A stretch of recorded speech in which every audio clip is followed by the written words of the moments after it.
It's going to be complicated, though, even though we only have one option, and that is another grand coalition. The problem will be that the SPD is extremely hurt, so the worst result ever. So they will be in a kind of existential crisis. They will ask their members to actually give support for any coalition agreement. So that is still a hard one. But what we will get a bit of cyclical support.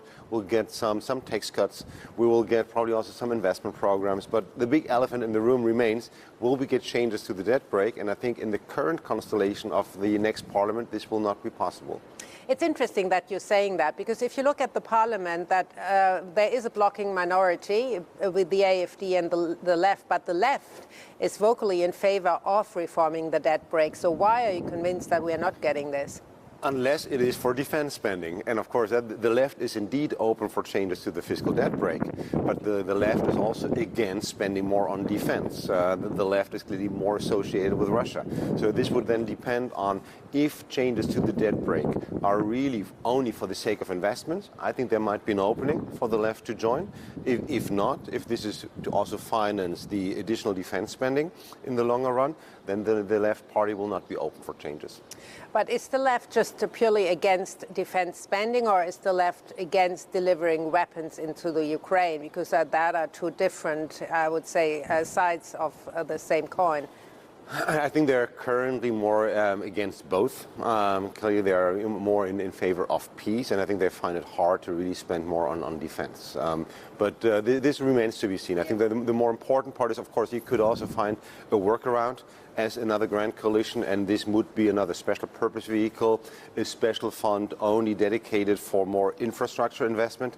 I think that is also something that could come out of these coalition talks. The problem is, and you know this as well, that the CDU had been extremely vague on how it plans to finance all its nice election promises. So funding and financing of all these plans will be the toughest one. Let's talk about the reform program Friedrich Merz has been proposing during the election campaign. What of these all very ambitious plans can make it into reality in the grand coalition with the SPD?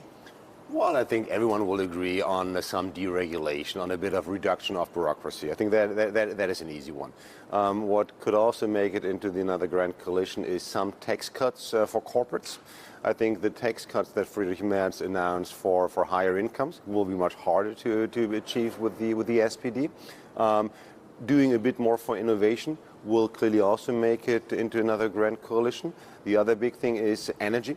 Where Friedrich Merz also opened the door, or wants to open the door, to a return to nuclear energy. I think there the SPD so far has been very opposing to that idea. The CDU also wants to cut taxes on energy, while the SPD rather wants to subsidize. And the other thing, I think, which none of the two will really tackle, is the sustainability of healthcare and the pension system. So that is something. So I think what Germany will get, if you summarize it, is more or less what we all love, namely soft and gentle change without disruption. But that won't necessarily be enough to revive that ailing economy. What do you think? It's not like what Friedrich Merz, in a way, promised to really change gears for the economy. But even there, he tried to come across as the big reformer. But when you look at the details of his plans, this was not the big overhaul of the economy. And you're right. So what we will get is, I think, a kind of refurbished version of the old business model, but we will not get a new, fresh business model of the German economy. So what will this do? It should help us getting a bit of a cyclical recovery, some strengthening of the German economy second half of this year, but no return to Wirtschaftswunder 3.0.